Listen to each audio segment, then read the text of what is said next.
एबसुआ बर' हारिनि माहारियारि सम्पद। एबसुआ माहारिनि आफाद, फरायसा आफाद, एबसुआ बयनिबो थाखाय जातिनि मोनसे सम्पद। मोनफ्रोमबो मेल मिटिंआव एबसुखौ सोरजोंबा मुं सुनानै कमेन्ट होनायखौ हाग्रामा महिलारिया बन्द खालामनांगौ।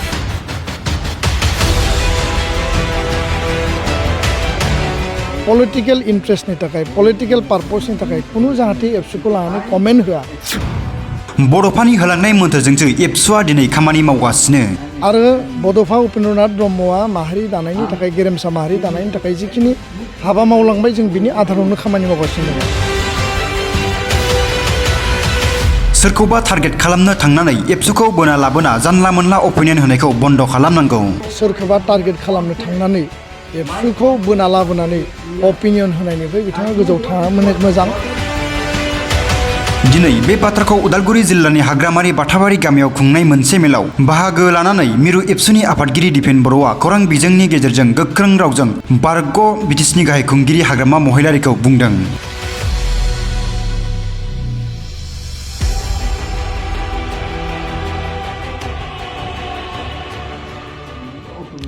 माखासे प्रिन्टिं पेपार आरो टिभियाव बा पर्टेल चेनेलाव आं नुदों जे आथिखालाव बिपिएफनि आफादगिरि हाग्रामा महिलारि बिथाङा गोबां जायगायाव समस्थियाव बिथांमोना पलिटिकेल केम्पेइन बा गावसोरनि हान्जानि हाबाफारिफोरखौ मावफुंदों। आरो बे मावफुंनायनि बेलायाव गोबां बाथ्रा बुंदों। बिनि गेजेरावनो दुलाराय बर' फरायसा आफादखौ हानहरनानै बिथाङा बुंदों जे एबसु अफिसनिफ्रायनो आथिखालनि बिटिआरनि काउन्सिला सालायजागासिनो आरो एबसु स्टाइलावनो प्रमद बर' बिथाङा सरकार सालायदों आरो एबसुखौ लानानै गोबां माखासे बाथ्रा बुंदों। दा बे बाथ्राखौ लानानै आङो स्पस्त'यै बुंनो नागिरो जे मोनसे देशआव, गणतान्त्रिक देशआव गोबां हान्जा थायो। बेयाव रुलिं आरो अपोजिसन, सरकार सालायग्रा आरो बिरोधि दल थायो। आरो बेयाव सरकार सालायनाय आरो मावफुङैखौ लानानै गोबां तर्क जुक्ति, आर्गुमेन्ट, लजिक जायो। बे मोनसे डेम'क्रेसिनिनो मोनसे नेचार आरो बे मोनसे डेम'क्रेसिनि मोनसे सिस्टेम। नाथाय बेखौ मावनो थांनायाव एबसुआ माहारिनि आफाद, फरायसा आफाद, एबसुआ बयनिबो थाखाय जातिनि मोनसे सम्पद। बे रावनिबो कुनु बेक्ति सम्पद नङा। दा एबसुखौ लानानै बिथाङा जि कमेन्ट होदों, बेनिफ्राय बिथाङा गोजानाव थानांगौ। आरो एबसुखौ पलिटिकेल केम्पेइनाव, पलिटिकेल इन्ट्रेस्टनि थाखाय, पलिटिकेल पार्पसनि थाखाय कुनु जाहाथे एबसुखौ लानानै कमेन्ट होआ। खारन बे बयनिबो थाखाय जातिनि मोनसे सम्पद, जातिनि आफाद। आरो बड'फा उपेन्द्रनाथ ब्रह्मआ माहारि दानायनि थाखाय, गेरेमसा माहारि दानायनि थाखाय जिखिनि हाबा मावलांबाय, जों बिनि आधारावनो खामानि मावगासिनो दङ।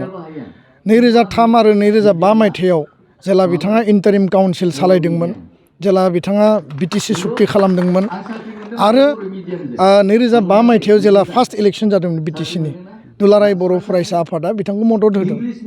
आरो दुलाराय बर' फरायसा आफादाव दिनै प्रमद बर'आल' खामानि मावाखै, गोबां एबसुनि दैदेनगिरिफ्रा एबसुआव खामानि मावदों आरो बिनि उनाव पलिटिकेल फिल्डआव थांदों। दा बेखायनो सोरखौबा टार्गेट खालामनो थांनानै एबसुखौ बोना लाबोनानै अपिनियन होनायनिफ्राय बिथाङा गोजौआव थाङा मोजां। आरो बे खामानिखौ बिथाङा जाहाथे मावा, बेनिखायनो आङो आर्नेस्टलि आपिल खालामो। राजनितिक भाबै बिथांमोना मा प्रग्राम खालामदों, मा हाबाफारि खालामदों, जोंहा बिनि सायाव बुंनो गोनां गैया। खिन्थु पलिटिकेल केम्पेइन माने नोङो राजनितिक भाबै हाबाफारि लानायाव एबसु आफाद बा बे पबित्र संगठनखौ जाहाथे कुनु कमेन्ट होआ, बेखौ लानानै आङो दिनैनि बे मिडियानि गेजेरजों बिथांखौ आङो खावलायदों। आरो जुदि बिथाङा नेक्स्ट आरो जुदि कमेन्ट होबावब्ला जोङो माखासे खोथा साननो बाध्य जागोन। गोजोन्थों।